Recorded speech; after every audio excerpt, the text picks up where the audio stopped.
하나님, 오늘도 새 하루를 허락하시니 감사드립니다. 이 하루가 그저 찾아온 내 것이 아니라 주님께서 주신 것임을 알고 겸손하게 주님의 뜻을 구하는 믿음 되게 인도하여 주십시오. 주시는 말씀과 기도를 통해 하나님의 뜻을 깨닫기 원합니다. 우리와 함께 하시고 은혜를 베풀어 주십시오. 예수님의 이름으로 기도합니다. 아멘. 찬송가 380장 함께 찬양하시겠습니다.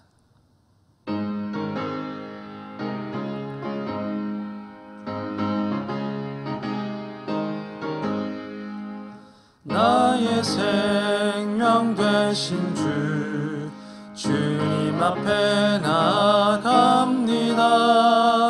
주의 흘린 보혈로 정케 하사 받아주소서. 날마다 주를 찬송하겠네. 주의 사랑 줄로서 나를 굳게 잡아 매소서. 괴로운 세상 지낼 때 나를 인도하여 주소서. 주를 믿고 나가면 나의 길을 잃지 않겠네. 날마다 주를 찬송하겠네. 주의 사랑 줄로서 나를 굳게 잡아 매소서. 세상 살아갈 때에 주를 더욱 사랑합니다. 밝고 빛난 천국에 나의 영혼 들어가겠네. 날마다 주를 찬송하겠네. 주의 사랑 줄로서 나를 굳게 잡아 매소서. 아멘. 오늘 함께 나눌 하나님의 말씀은 마태복음 9장 14절부터 26절까지의 말씀입니다. 신약성경 13면에 기록된 마태복음 9장 14절부터 26절까지의 말씀을 봉독해 올리겠습니다. 그때 요한의 제자들이 예수께 나와 이르되 우리와 바리새인들을 금식하는데 어찌하여 당신의 제자들은 금식하지 아니하나이까? 예수께서 그들에게 이르시되 혼인집 손님들이 신랑과 함께 있을 동안에 슬퍼할 수 있느냐? 그러나 신랑을 빼앗길 날이 이르리니 그때에는 금식할 것이니라. 생배 조각을 낡은 옷에 붙이는 자가 없나니 이는 기운 것이 그 옷을 당기어 헤어짐이 더하게 됨이요.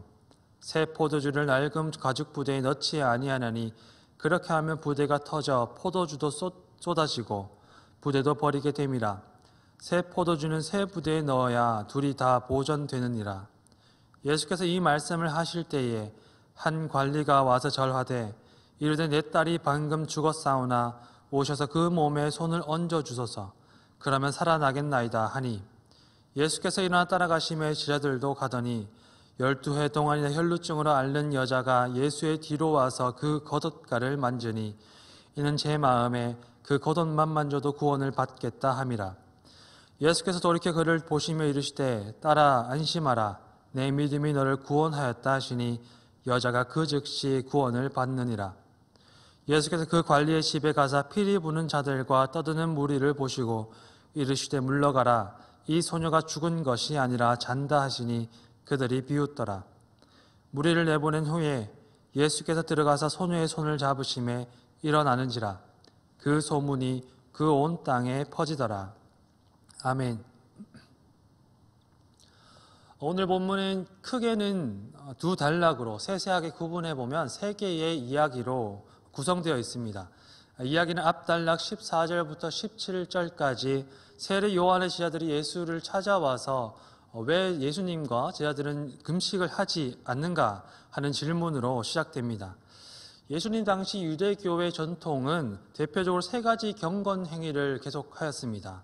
구제와 매일의 기도, 그리고 마지막의 것은 금식이었습니다. 이들은 매주 월요일과 안식일 전날인 금요일에 겸손과 속죄의 의미로 금식을 하였습니다. 겸손과 속죄의 의미에서 이루어진 까닭에 이 금식은 슬픔과 안타까움, 참회의 감정이 주를 이루었습니다.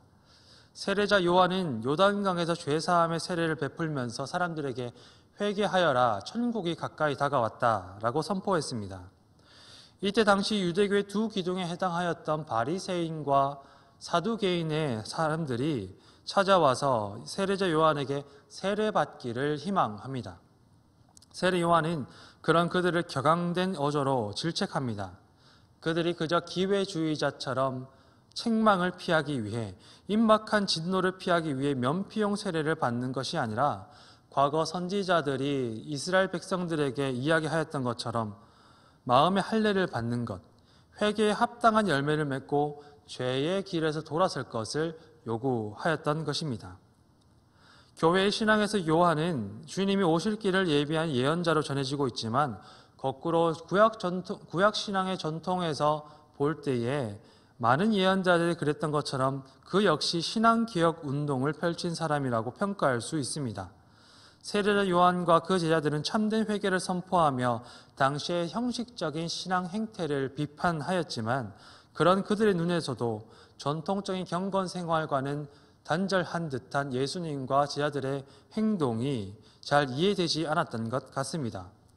그래서 그들은 찾아와 당신들은 왜 금식하지 않느냐고 바리새인과 서기관들이 물었던 것처럼 같은 질문을 던지고 있습니다. 이들이 던진 질문에 대한 예수님의 대답은 간결하고 명료합니다. 지금은 슬퍼할 때가 아니라는 것입니다. 오히려 지금은 기뻐할 때입니다. 유대교의 전통적인 경건 생활에 포함된 금식은 죄의 자복과 통회하는 슬픔이든 꾸며낸 슬픔이든 간에 슬픔에 초점을 맞추고 있지만, 하나님의 아들 구원을 가져오신 그리스도 예수가 함께하고 계신 이때는 혼인잔치와 같은 기쁨의 때입니다. 예수께서 이 땅에서 하나님의 아들로 선포되고 하나님의 나라가 시작된 지금, 그 지금은 그 나라 안에서 구원을 누리는 기쁨의 새 시대입니다. 그러므로 이 새 시대에 사람들에게 기쁨과 만족을 주는 새 포도주와 같은 예수님의 날들, 그 날들은 과거의 것, 도리어 그 의미가 퇴색되어서 사람들의 무거운 짐이 되어버린 형식만 남은 율법으로는 담아낼 수 없고, 새로운 형식, 새 부대에 담아야 한다라는 것이 오늘 예수님의 대답이었습니다. 그렇다면 그 새 부대란 과연 무엇일까요? 신약 성경의 4권의 복음서 중에 마태, 마가, 누가복음은 흔히 공관복음서라고 불립니다. 학자들은 이 중에서 마가복음이 가장 먼저 기록되었고, 마태복음과 누가복음을 기록한 제자들이 각기 마가복음을 참고하여서 자신의 공동체에 예수님의 이야기를 새로이 전하였다라고 연구하고 있습니다. 마태복음은 대체로 마가복음 이야기의 순서를 따르고 그 내용을 보존하고 있지만, 동시에 어떤 이야기들은 그 순서를 바꾸어 놓기도 하고 대부분의 마가복음에 기록된 이야기들의 내용을 축소하는 경향을 가지고 있습니다. 오늘 본문 후반부에 등장하는 두 번째와 세 번째 이야기, 곧 죽은 관리의 딸을 소생시키고 혈루병 걸린 여인을 회복시키는 이야기 역시 그렇습니다. 마가복음에서 이 두 이야기가 상당히 긴 분량으로 그 내용에도 상당히 상세하게 다양한 정보들과 함께 기록되어 있는 반면에, 마태복음에서는 구체적이고 상세한 부분들이 제거되고 분량 역시 대거 축소가 됩니다. 마태복음의 저자는 이런 변화를 통해 도리어 자신이 속한 교회 공동체에게 강조하고 싶은 예수님의 모습을, 예수님의 이야기를, 예수님의 가르침을 전해주고 있는 것입니다. 마가복음에서 이 이야기는 회당장 야이로의 딸이 죽을 병에 걸린 것으로 시작됩니다. 그러나 마태복음에서 18절은 이렇게 이야기하고 있습니다. 한 관리가 와서 절함에 이르되 내 딸이 방금 죽었사오나. 이 관리는 이미 아이가 죽었으나 예수님을 찾아왔습니다. 죽을 병에 걸려서 이 병에서 치유를 바라며 다급하게 찾아왔던 마가복음의 야이로와 달리 마태복음의 저자는 그 같은 이야기를 이미 죽은 딸 아이를 다시 소생시키기 위해 예수님을 찾아왔다고 기록합니다. 모든 사람들이 죽음은 되돌아올 수 없는 강으로 여깁니다. 그 강은 건너가는 길만 주어진 편도선입니다. 그러나 이미 그 돌이킬 수 없는 강을 건넌 딸 아이를 부둥켜 안고서 관리는 예수님을 찾아왔습니다. 단순한 절박함을 넘어 예수께서 죽음까지도 이겨내실 수 있는 분이심을 믿었기 때문입니다. 12의 혈루병 앓는 여인의 이야기 역시 마태복음의 저자는 이야기를 축소시켜서 자신의 메시지를 강조하고 있습니다. 간략하게 어떤 일이 일어났는지 주목하는 그는 여인이 뒤에서 겉옷가를 만지고 예수께서 돌이켜 그를 보셨다라는 이야기를 전해주고 있습니다. 예수님은 뒤이어 여인에게 이렇게 선언하십니다. 딸아 안심하라. 네 믿음이 너를 구원하였다. 마가복음에서 이 이야기가 긴 분량으로 드라마틱하게 전개되는 반면에 마태복음은 이 이야기를 압축하고 요약해서 그 주제를 분명하게 전달하고 있습니다. 내 믿음이 너를 구원하였다. 예수께서 자신을 구원하실 수 있으리라는 믿음이 그 여인에게 새 삶의 단초가 되었다고 전해주고 있습니다. 마태복음의 저자는 본래 마가복음 2장에 있던 세례자 요한 제자들의 질문을 이 마가복음 5장에 있는 관리의 딸의 소생과 혈루병 여인의 치유 이야기를 서로 떨어져 있던 두 가지의 이야기를 오늘 마태복음 9장 한 묶음으로 연결시켜 전해주고 있습니다. 그는 이렇게 함으로써 마태복음은 교회 공동체에게 새 포도주를 담은 새 부대, 곧 예수 그리스도와 함께 찾아온 하나님의 나라를 담는 새 질서가 무엇이냐는 물음에 이렇게 대답하는 것 같습니다. 그 새 부대란 바로 예수 그리스도를 믿는 믿음입니다. 이 믿음이 예수님을 통해 찾아온 새 시대, 새 삶을 담아내는 새 부대입니다. 오늘 하루 하나님께서 주신 하루를 살아가시는 모든 성도님들께 이 믿음이 함께 하시기를 소망합니다. 믿음으로 사시고 또한 하나님의 나라를 풍성히 누리시는 복이 또한 함께 하시기를 주님의 이름으로 축원합니다. 함께 기도하시겠습니다. 하나님, 우리에게 열어주신 하나님의 나라의 새 생명을 살아내는 믿음을 허락하여 주십시오.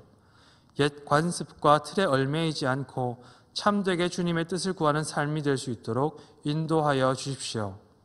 그 믿음으로 주님이 주신 삶을 담아낼 때 하나님의 나라가 풍성히 경험되는 우리 삶이 될 수 있도록 축복하여 주십시오. 예수님의 이름으로 기도합니다. 아멘.